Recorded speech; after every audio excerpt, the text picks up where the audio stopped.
They were getting pliers and they pluck flesh from my thighs everywhere.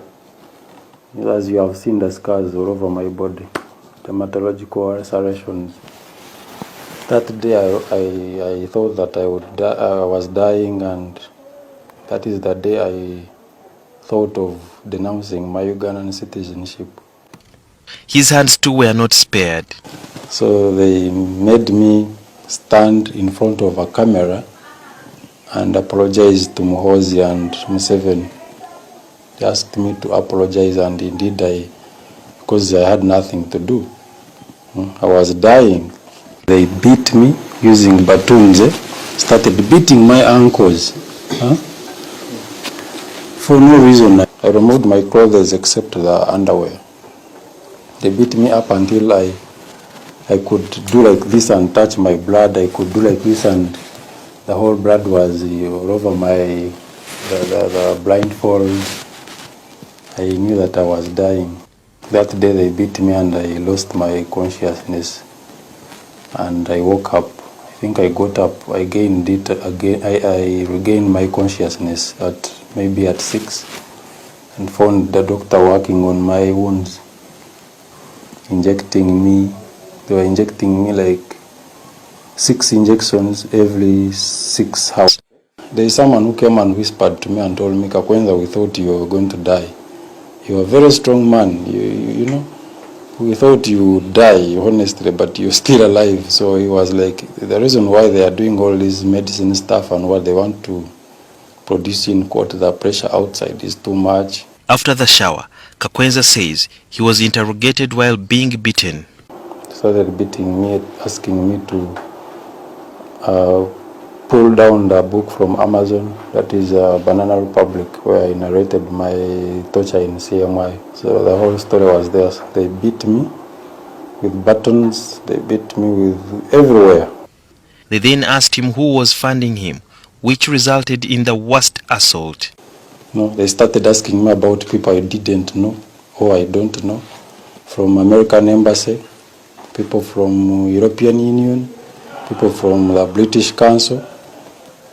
All of them, they were asking about them, and I honestly told them that I don't know anyone. He was then taken back to the torture dance room. You know, dancing when your feet are very swollen, but you have nothing to do. You stop dancing, they beat you, so you have to dance.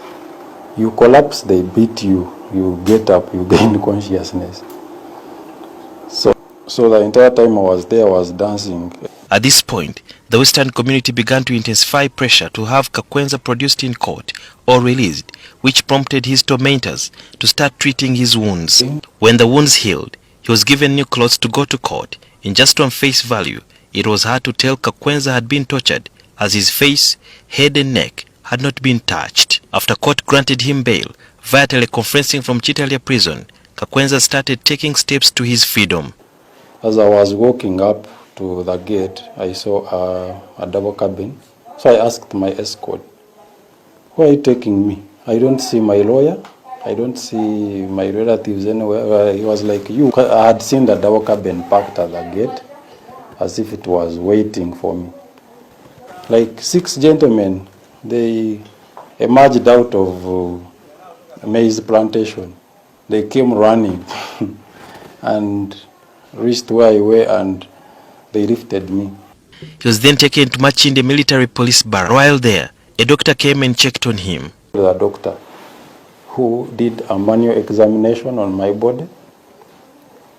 Afterwards, he stepped out. I heard him speak on phone. I don't know whom he was talking to. I was like, this man is not fine.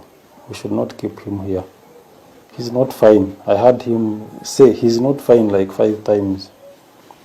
That at around 3 a.m., Kakwenza was taken to his home in Iganga and asked never to tell what he went through. We had a red car, military police without number plates. Even the small vehicle I was put in had no number plates. Even the one behind had no number plates. So I was driven up to my home in Iganga. We reached there at 3:30. He says his kidneys and heart have issues. Thus, he needs specialized treatment. Torture is a form of human rights violation that should be condemned by everyone. The president has in the past warned the security forces against using torture as a means of getting information from suspects, but the forces have not yet walked the talk. Just like John Carlton says, that torture of a bad conscience is a hell of a living soul. Sudhir Yarhanga, NTV, Kampala.